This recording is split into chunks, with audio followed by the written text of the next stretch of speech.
오늘은 포도원 농부의 비유입니다. 우리가 포도원의 비유도 있고, 또 달란트의 비유도 있고, 또 포도원 농부의 비유도 있습니다. 거의 배경이 비슷한데요. 포도의 농부의 비유는 우리 주님이 성육신 하심과 고난당하고 죽으심에 대한 가장 직접적인 비유라고 할 수 있습니다.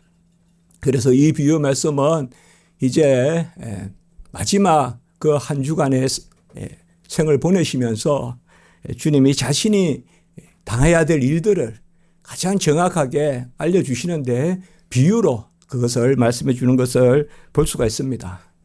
우리가 마태, 마가, 누가, 요한 여러 비유가 있습니다. 또 표적에 대한 그런 말씀도 있습니다.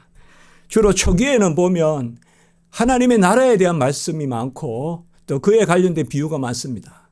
그리고 점차 말씀이 진행되면서 이제 예수 그리스도 자신에 대한 그런 비유 또 그러한 예수 자신의 어떠함을 드러내는 그러한 표적들이 점점 많아지는 것을 볼 수가 있습니다. 오늘 우리가 성경을 읽을 때 오늘 말씀은 거의 다 우리가 박사가 된 기분이 들거든요. 이 비유를 읽으면 금방금방 와닿습니다, 우리가. 그래서 뭐 말씀이 어려운 것이 아니라 하게 되는 그런 말씀입니다. 그래서 오늘 말씀을 통하여서 우리가 어떤 뜻을 담고 있는지 한번 참고해 보겠습니다. 오늘 보면 여러 등장인물이 나옵니다. 마치 연극으로 치면 무대에 누가 나타나듯이 등장인물이 그렇게 주어로 나타납니다. 한 집 주인이 그 이야기는 이렇습니다. 비유는 한 집 주인이 포도원을 만들었습니다. 그리고 산 울타리를 두르고 접자는 틀을 만들고 망대를 지었습니다. 이 주인이 이제 타지로 떠나면서 농부들에게 그 땅을 세를 주고 갔습니다. 이걸 부재지주다 이런 말 있는지 모르겠는데 사람이 거기 없고 이제 지주입니다.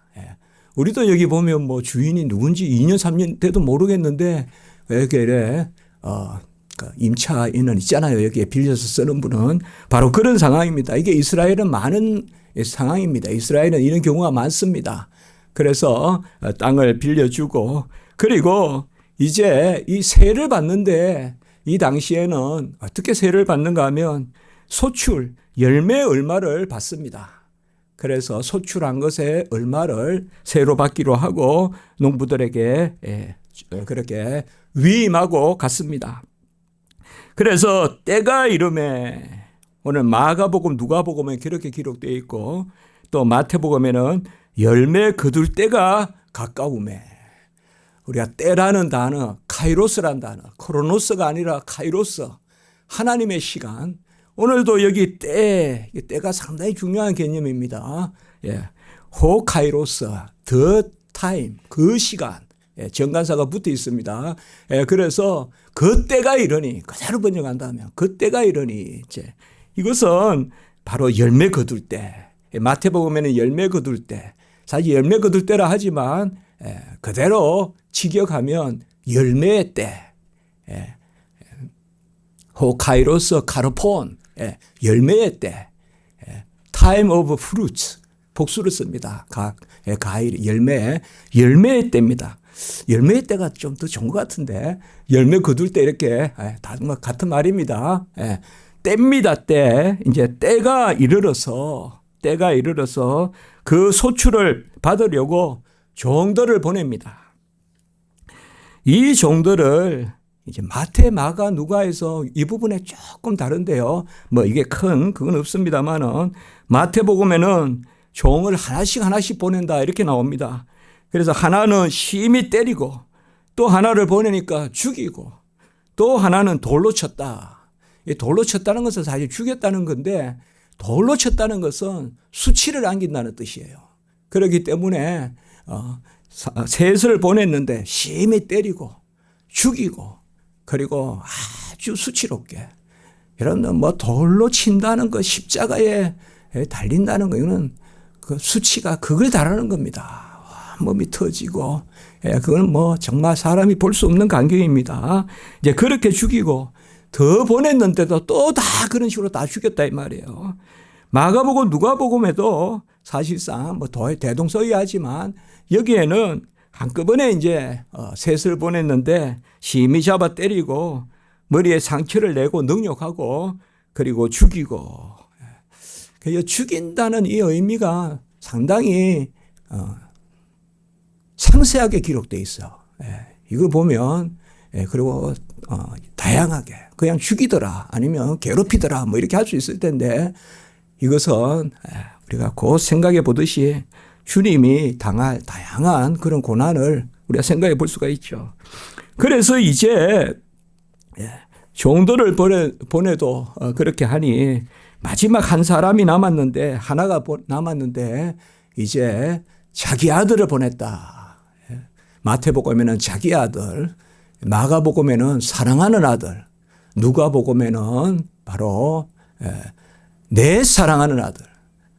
우리가 내 사랑하는 아들이라면 금방 떠오르는 게 뭡니까? 세례 받으실 때 그 하늘에서 소리가 나잖아요. 이는 내 사랑하는 아들이요.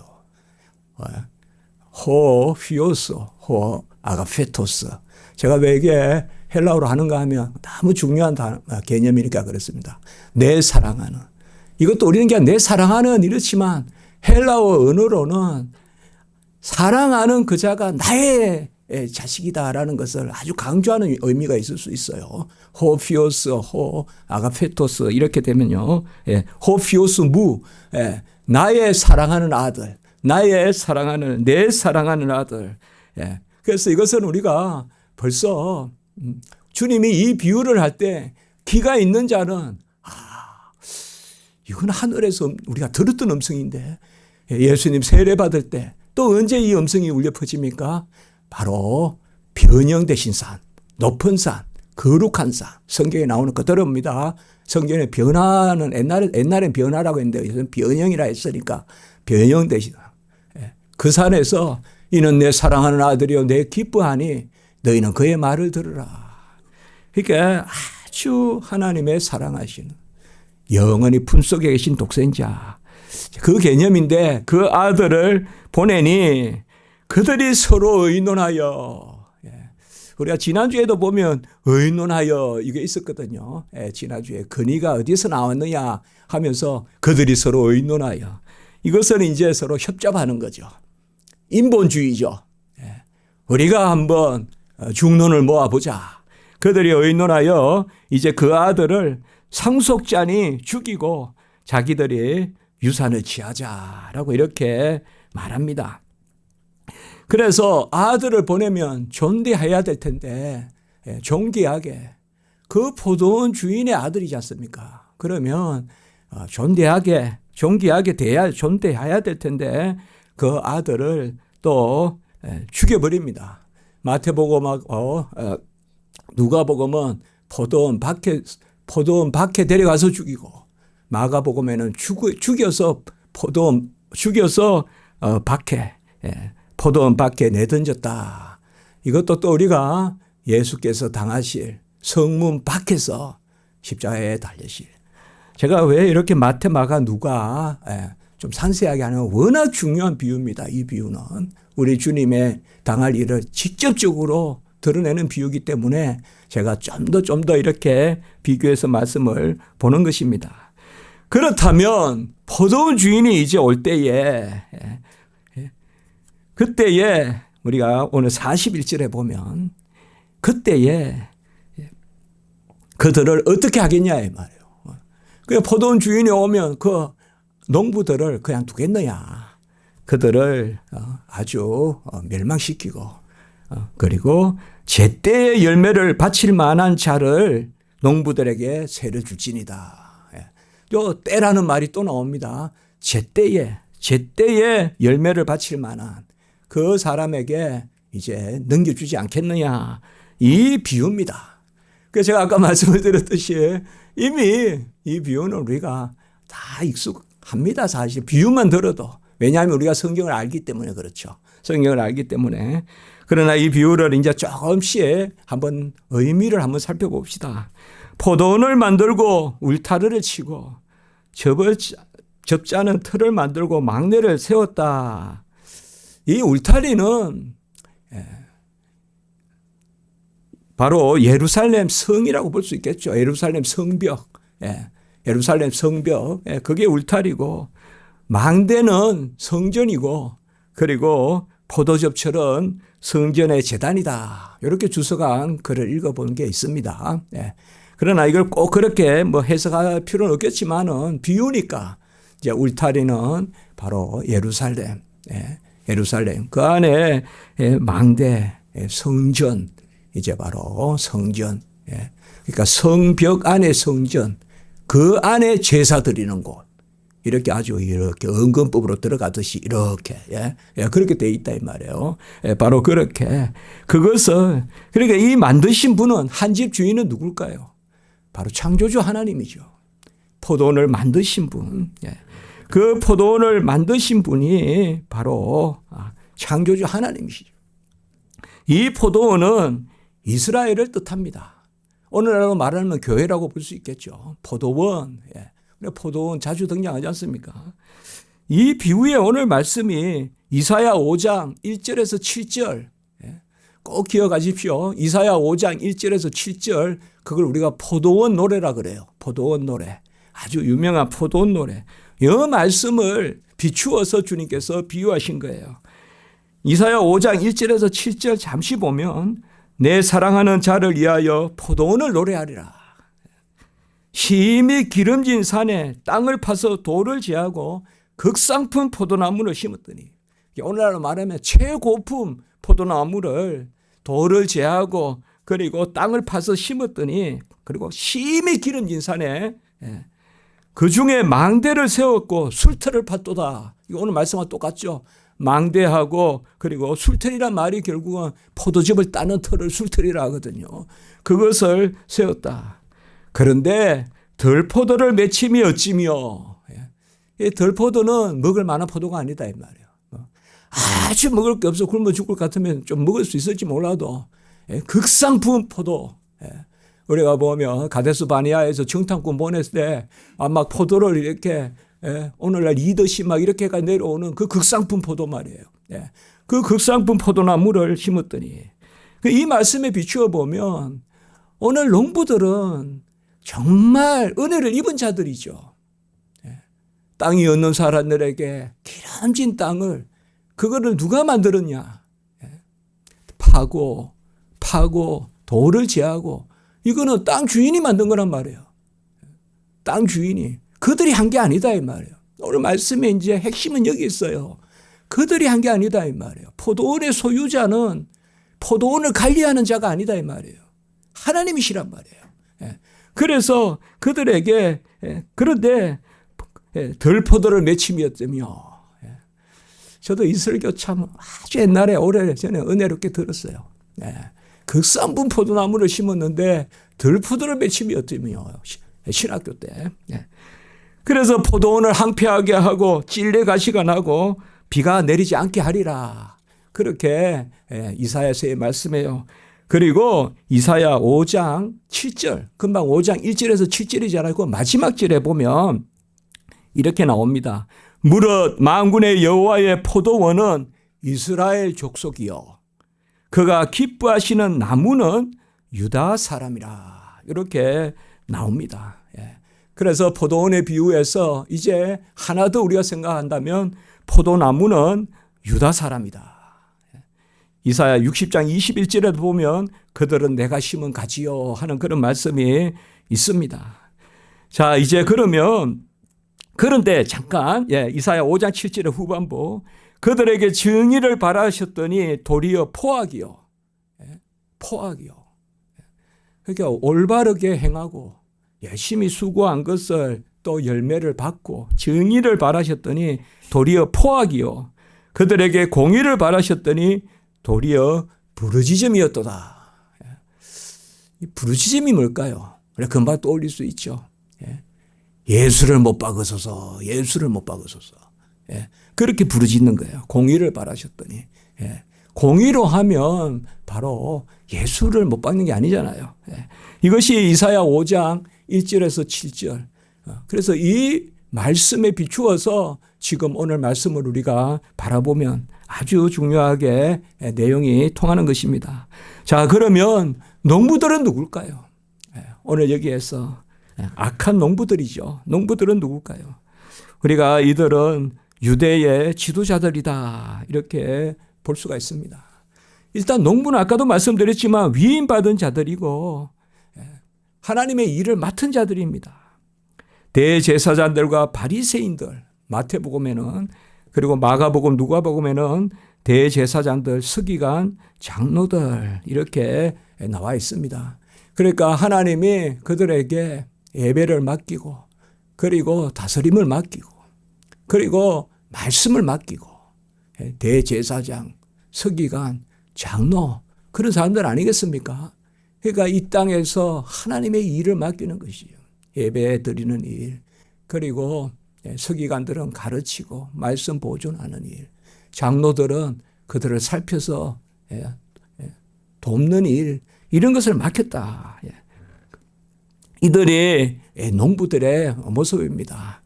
그리고 이제 이 농부들이 제 일을 안 하고 뭐 자기 일을 열심히 했는지는 모르겠지만 어쨌든 여기에 큰 착각은 바로 자기들이 그저 위임받은 자인데, 청직인데, 청지기가 주인 자리에 자꾸 행세를 한다 이 말이에요.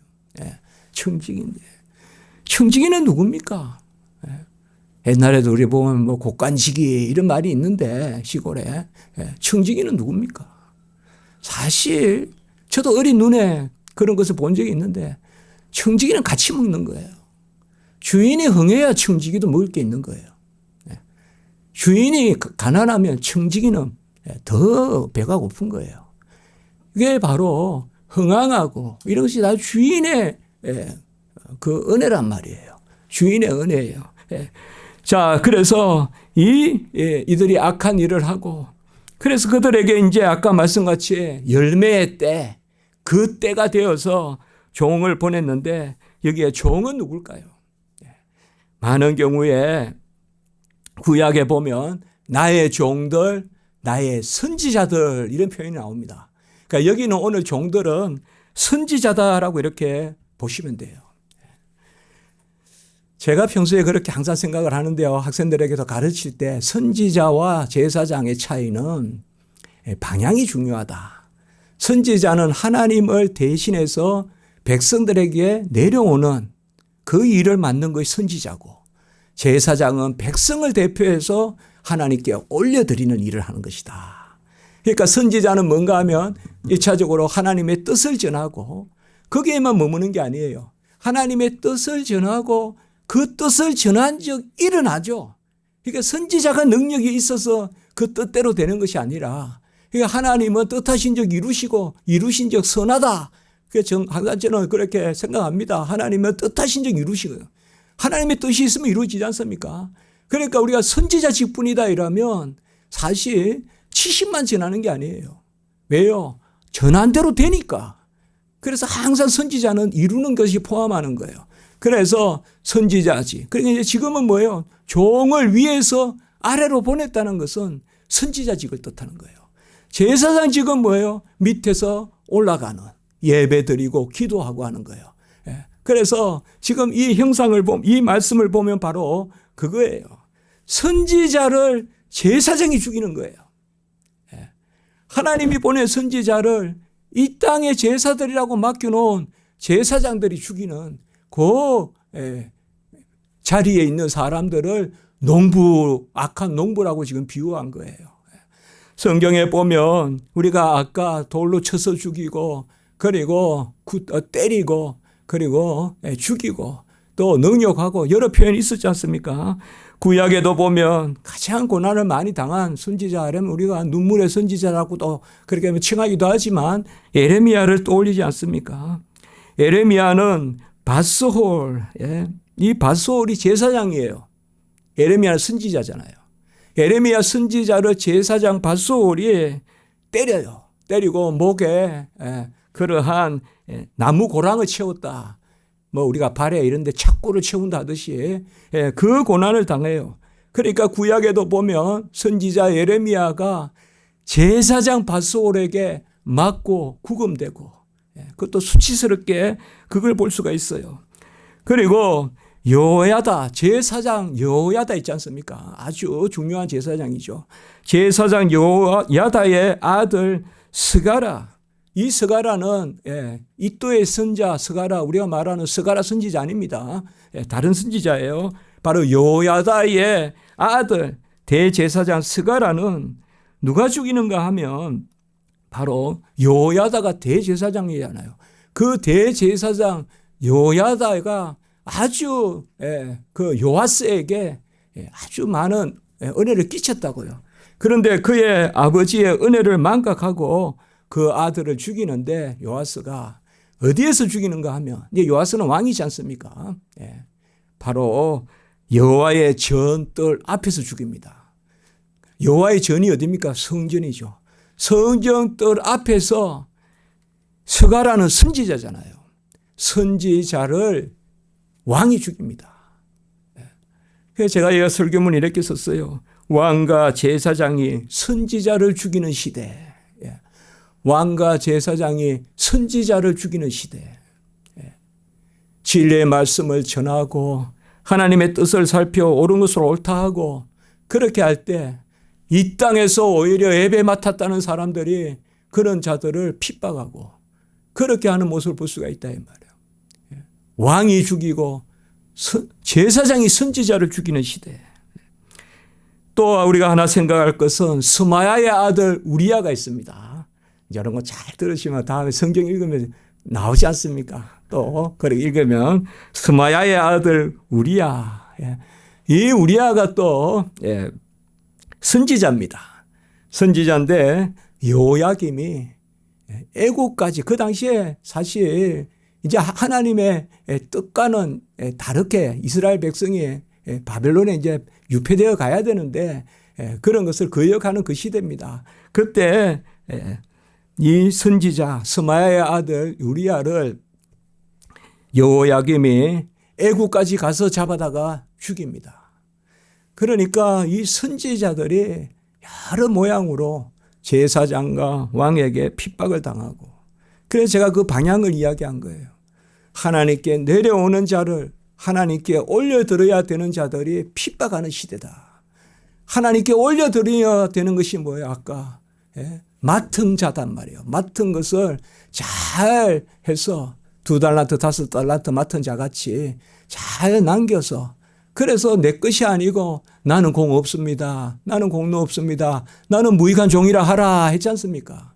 그 비유의 말씀입니다.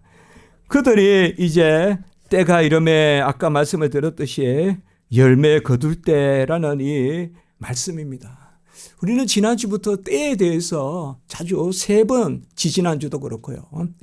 그때는 때란 말이 나오지 않지만 제가 그렇게 설교했었습니다. 낙이 새끼는 아직 때가 아니죠. 때가 아니죠. 낙이가 장성해야, 커야, 성장해야 무슨 짐을 실을 거 아니에요. 그래도 주께서 쓰시겠다 하라. 제가 그렇게 이야기했습니다. 바로 주님의 때와 소용에 닿는 열매. 제가 그렇게 지난주에 제목을 붙였지 않습니까? 주님의 때와 소용에 닿는 열매. 그래서 우리는 주님의 때에 필요해야 돼요. 아직 제 때가 아닙니다. 이렇게 말하면 안 된다 이 말이에요. 그리고 무화과 나무도 마찬가지예요. 무화과 나무의 열매도 그때는 아직까지 때가 아니라고 나온단 말이에요. 열매 익을 때가. 그러니까 낙이 새끼도 때가 아니고, 아직 새끼 낙이니까 때가 아니고, 무화과 나무도 아직까지 이렇게 그냥 꼭지만 달리는 그런 거란 말이에요. 그러나 하나님의 카이로스는 그때라 이 말이에요. 왜요? 예수님에게 지금 필요할 때 무화과 나무에 그 작은 열매라도 있어야 되고, 그 예수님이 필요할 때 낙이 곧 새끼 나귀를 타셨다. 그렇게 스가랴 9장 9절에 예언되어 있지 않습니까? 오늘 또 말씀이에요. 열매 거둘 때. 이 열매 거둘 때라는 것은 오늘 말씀을 통하여 보면 이때는 앞으로 올 종말의 시대가 아니라 예수가 오실 때를 이야기하는 거예요. 예. 예수가 오실 때를 이야기하는 거예요. 지금 이 말씀은 전부 제가 그랬죠. 예수님을 중심으로 이 비유의 말씀이 전개되고, 그리고 주님이 지금 예루살렘 성전으로 들어가시고, 들어가셔서 오늘 이 말씀은 이제 사흘째거든요. 사흘째. 지난주부터 사흘째 말씀이거든요. 이 사흘째 예수님께서 마지막 우리가 이른바 고난주간의 사흘째의 그러한 삶인 것입니다. 같이 할까요? 열매의 때. 우리가 열매의 때는 가을이다 생각하지만 이것은 같이 할게요. 주님의 소용의 때다. 주님의 소용의 때입니다. 그래서 내가 아직 덜 여물었어요 하지 말고, 주께서 쓰시겠다 하면 연약해도 드리세요. 연약해도 하나님 앞에 나를 드리세요. 산재물로 드리세요. 언제 우리가 안전해집니까? 언제 우리가 온전해집니까? 하나님이 약한 자를 들어 강한 자를 부끄럽게 하고, 미련한 자를 들어 지혜로운 자를 부끄럽게 하고, 없는 자를 들어 있는 것을 피한다 했어요. 쇠하고 없는 자를 들어. 그러니 어찌 카이로스를 우리가 논할 수 있겠냐 이 말이에요. 하나님의 시간에 필요한. 그래서 하나님의 시간의 때에, 이거는 예수님이 오셨을 때, 예수님이 오셨을 때에, 열매 거둘 때에.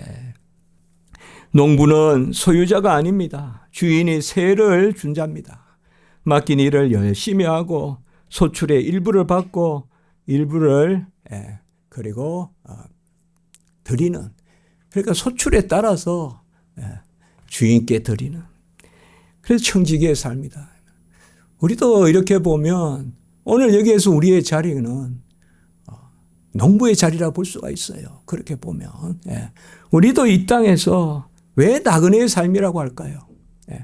꼭 길을 행하고 오가고 해서 나그네입니까? 나그네의 삶은 본향을 바라는 삶이니까 나그네의 삶이거든요. 나그네의 삶은 절대 가치가 앞으로 있기 때문에 나그네의 삶이거든요. 지금 이 땅의 삶이 절대 가치가 아니라 이 말이에요. 올 때가 절대 가치라 이 말이에요. 하루 종일 돌을 맞고 하루 종일 능욕을 당하고 하루 종일 수치를 당하면 어떻습니까? 마지막 열매의 때에 하나님께 헤아려지면 그게 가치 있는 삶이 아닐까요? 그래서 이 땅에서 우리의 삶은, 우리는 다 청직이다 이 말이야. 우리 자신은 내 삶도 내가 주인이 아니라는 것이요. 내 삶도 내가 주인이 아니시다.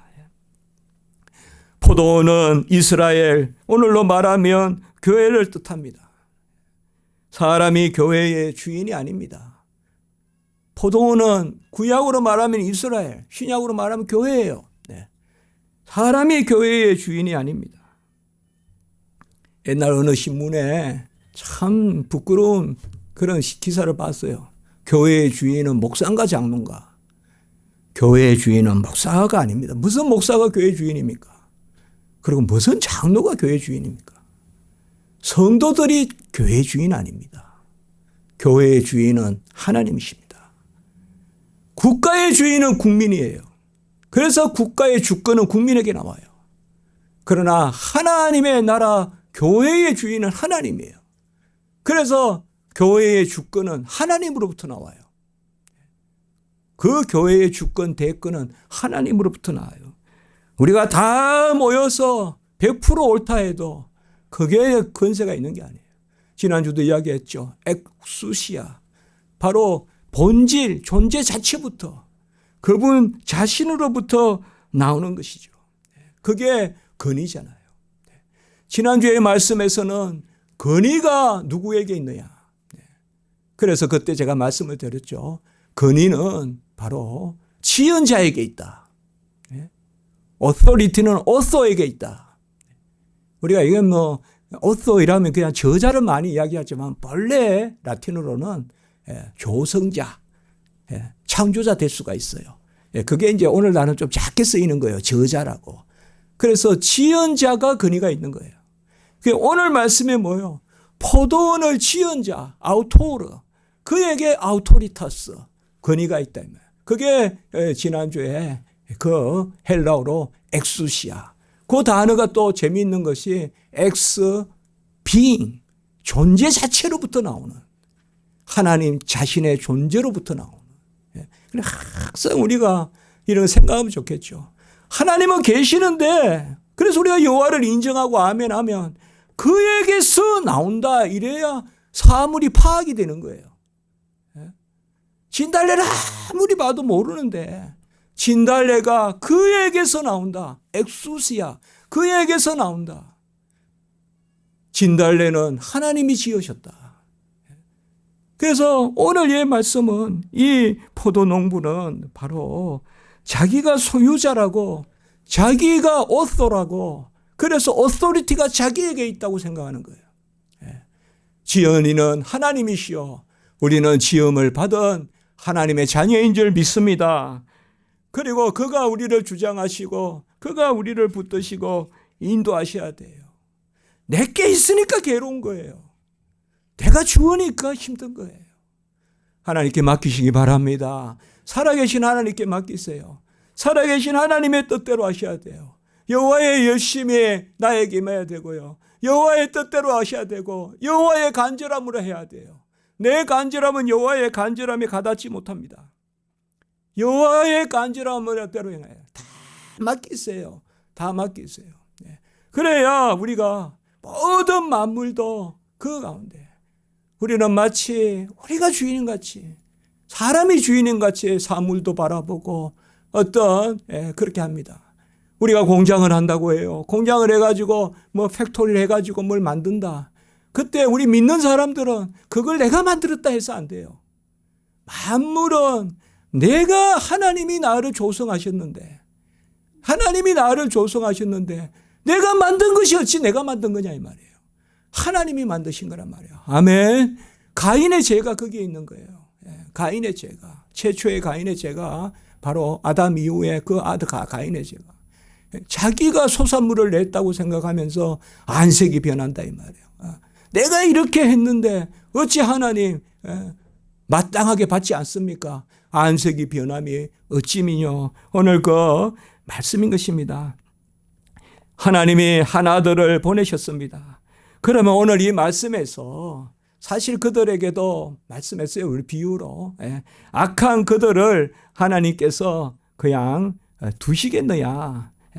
그래서 당연히 악한 자들은 그냥 두지 않겠죠. 악한 자들은 두지 않는데, 그러나 우리가 주님께서 이 땅에 오신 것이 무엇을 하러 오셨습니까? 오늘 말씀에서 포도 농부들을 단지 심판만 하러 오셨습니까? 주님은 이 땅에 오셔서 회개하라, 천국에 가까웠느니라 라고 이렇게 말씀했습니다. 사실 아들을 보내셨을 때 회개의 기회를 주시는 것입니다. 아들을 보내셨을 때 회개의 기회를 주는데 그들이 의논하고 오히려 저 상속자를 죽이자라고 이렇게 한 것입니다. 이 의논하는 게 문제예요. 지난주도 의논한단 말이 나왔고 오늘도 또 의논한단 말이 나왔습니다. 하나님은 영 죽이지 않습니다. 끝까지 살리려고 하십니다. 그런데 하나님의 은혜를 거역하고 성령을 거역하면 그때는 하나님의 진노가 온전히 임하는 것입니다. 자기들이 상속자가 되자라고 이렇게 말합니다. 자기들이 상속자가 되자. 그래서 그의 유업을 얻자. 이 상속자는 바로 누가 되는 것입니까? 청지기는 상속자가 될 수 없습니다. 아들이 상속자가 되는 것입니다.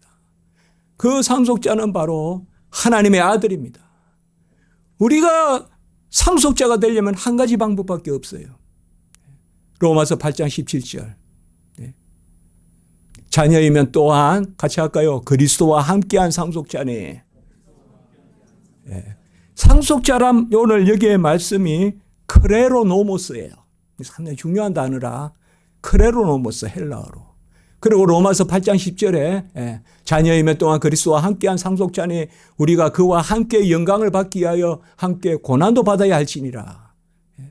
함께 영광을 받고 함께 고난을 받는 게 상속자단 말이에요.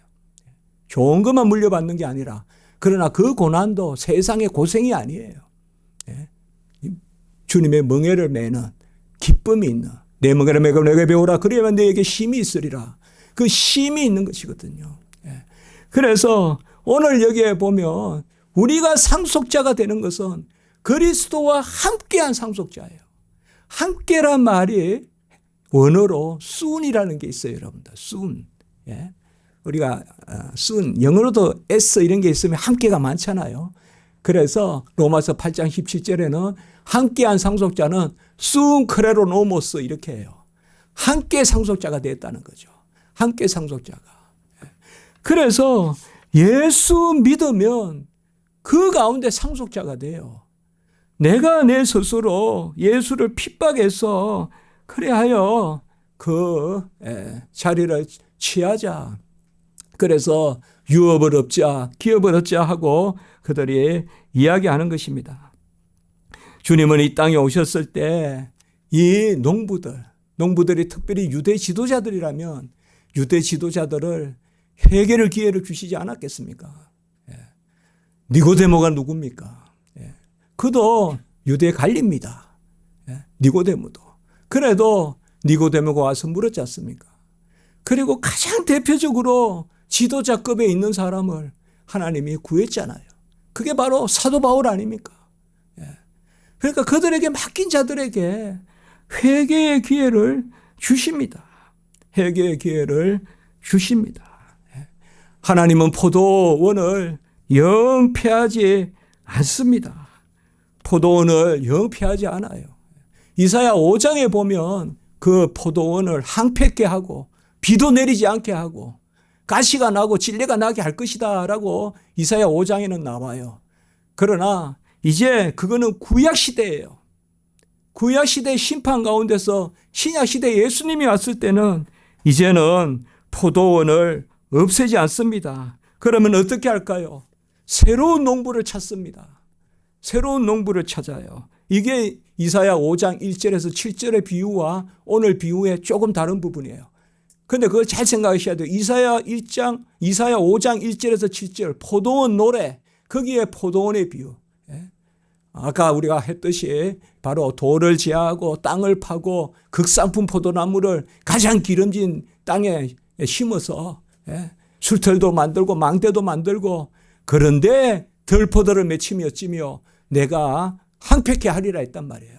그러나 이제 신약시대 때는 이게 구약의 포도원은 신약의 예표이기 때문에 그것은 심판으로 없어질 것이요. 이제 신약시대는 오늘 여기 말씀은 교회를 이야기하는 것이란 말이에요. 바로 하나님의 나라란 말이에요. 신약시대의 하나님의 나라. 예수님이 오셔서 하나님의 나라를 이루셨다. 이 말이에요. 그 포도원이란 말이에요. 이 하나님의 나라는 이제 황폐하지 않습니다. 우리가 이 믿음을 가져야 돼요. 교회가 어렵다, 교회가 쇠퇴한다 이런 말들을 많이 우리가 이야기하지만 사실 하나님의 나라는 영원한 줄 믿습니다. 하나님의 나라는 다만 하나님께서 다른 농부를 찾는다. 다른 농부를 찾습니다. 이 포도원에 새롭게 들어갈 그 농부들, 주님이 열매로 안다라고 하는 때가 되어서 제때에 열매를 바칠 만한 다른 농부들, 이게 바로 신약시대 성도입니다. 신약시대 성도예요. 예수 그리스도의 접붙임을 받아가지고 그리스도와 함께 상속자가 되는. 우리는 주님과 접붙임을 받아야 돼요. 주님을 죽여서 내가 주님의 자리에 가는 게 아닙니다. 주님을 죽여서 주님의 자리에 가는 게 아니에요.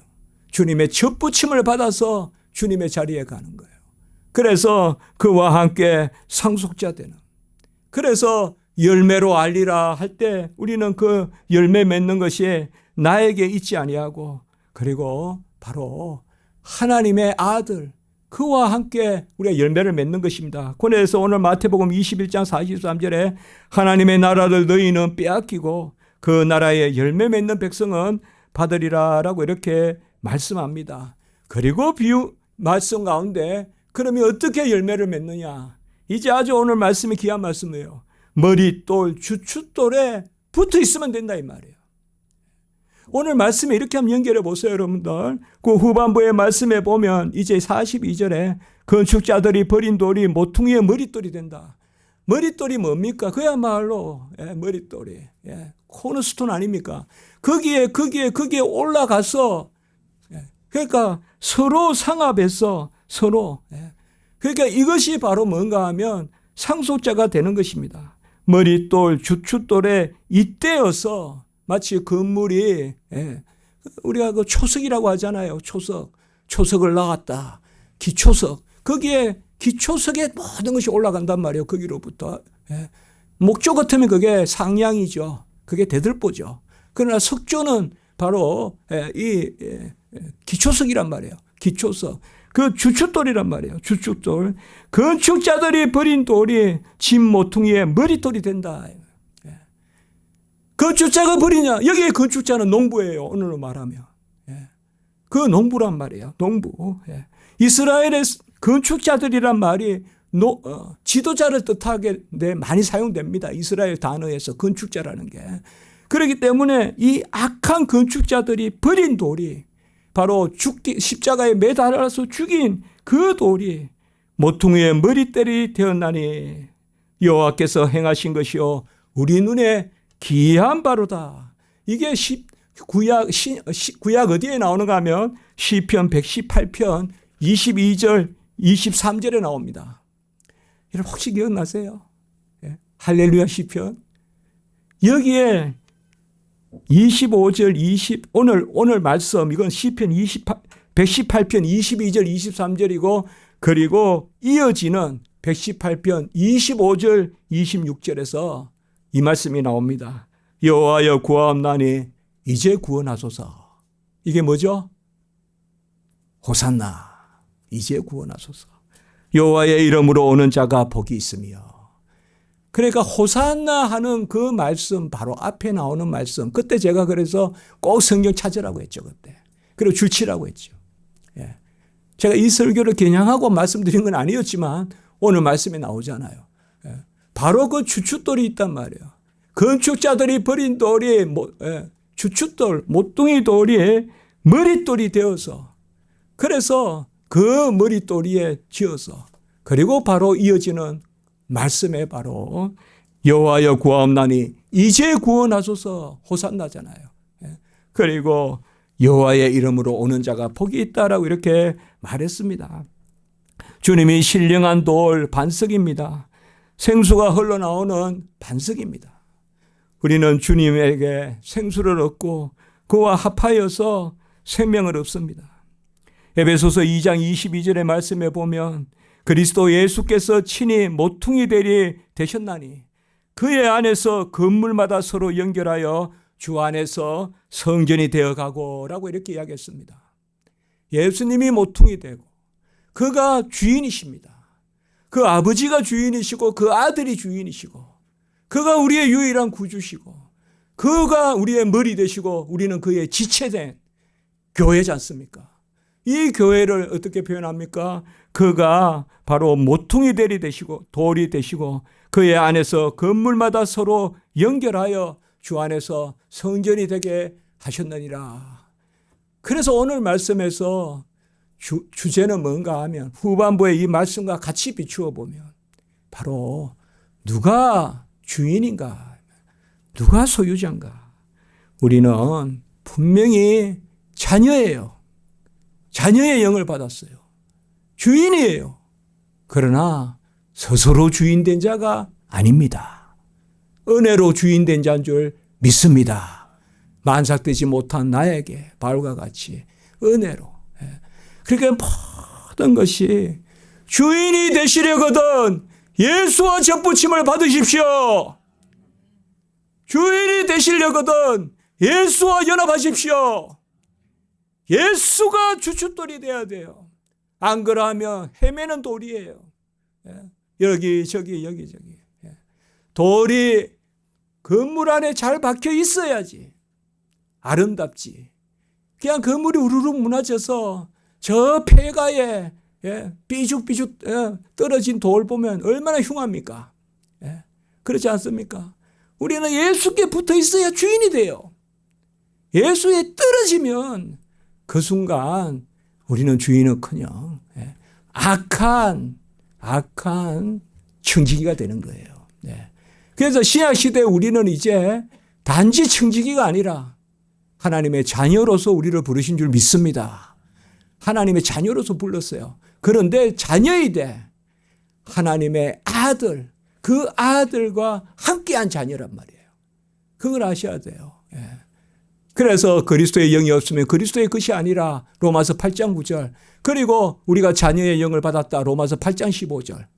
그래서 그리스도의 영이 있어야 자녀인데, 그리고 아까 8장 17절 자녀이면 또한 그리스도와 함께한 상속자요. 이렇게 상속자가 돼야 된다 이 말이에요. 그리스도의 영을 받아서 자녀의 영을 받아서 상속자가 되는, 이게 우리가 천국 유업을 누리고 천국 기업을 누리는 상속자가 되는 길인 줄 믿습니다. 베드로전서 2장 5절의 말씀에도 너희도 산 돌같이 신령한 집으로 세워지고 예수와 접붙임을 받으면 리빙스톤이 될 줄 믿습니다. 예수와 접붙임을 받아야 산 돌이 돼요. 산 돌이. 아니면 죽은 돌이에요. 쓸모없는 돌이에요. 버림받은 돌입니다. 우리가 예수를 자랑하고 끝까지 소망을 놓지 않으면 여호와의 집이다. 히브리서 3장 6절의 말씀도 있지 않습니까? 바로 그리스도를 자랑하고 소망을 버리지 아니하면 끝까지 너희가 하나님의 집이다. 히브리서 3장 6절. 그래서 오늘 말씀에서 우리가 이제 지혜로운 건축자 같이 되어야 되는데, 이제는 우리가 건축자, 지혜로운 농부인데 우리 신약시대 때는 그것이 바로 자녀됨입니다. 그래서 단지 청지기가 아니에요. 우리가 자녀예요. 자녀인데 그리스도와 함께한 자녀이고 그리스도와 함께한 상속자고 그리스도의 이름으로 기도하는 줄 믿습니다. 자녀이니까 그냥 구하면 내가 그저 자녀가 아니라 스스로 된 자가 아니라 그리스도와 함께 자녀된 자예요. 그래서 우리가 내가 내 이름으로 구하는 것이 아니라 그리스도의 이름으로 구합니다. 모든 것이 스스로 계시는 하나님으로부터 나왔고 그 모든 것이 아버지의 것은 다 내 것이라 했어요. 예수님께서 나와 아버지는 하나라고 했어요. 아버지께서 내게 모든 것을 주셨다고 했어요. 그러니까 포도원을 지은 모든 것을 받으신 분이 예수님이에요. 그 예수를 영접하고 예수와 하나 되면 우리가 예수와 함께 그 자리로 갈 줄 믿습니다. 그러니까 종과 같이 살지 말고 단지 청지기와 같이만 지도 살지 말고 자녀로서 살아가시는 여러분 되시길 바랍니다.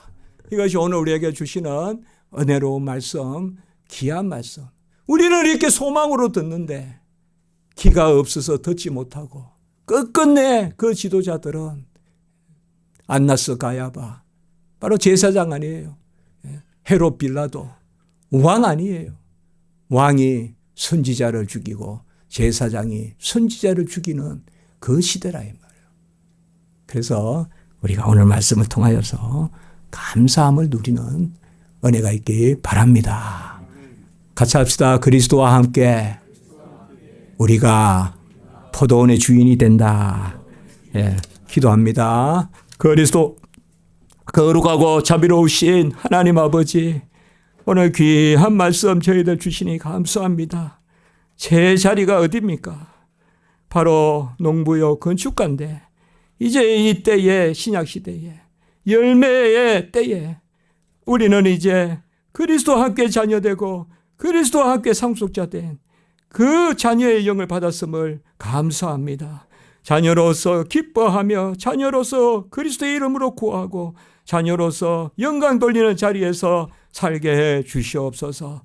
모든 형편 살펴주시고 또 우리 성도님들 살펴주시고 모든 행사가 여호와의 뜻에 합하게 하시고 특별히 이 여름에 건강을 허락하여 주시고 또 아버지여 여러 가지 일로 또 휴가 가고 또 아버지여 하는 일들 그 걸음걸음 지켜주시고 또 미국 가 계신 우리 장로님 가정도 지켜주시고 모든 일들 가운데 여호와의 행사가 더하게 하시옵소서. 주 예수 그리스도의 이름으로 감사하며 기도드리옵나이다. 아멘.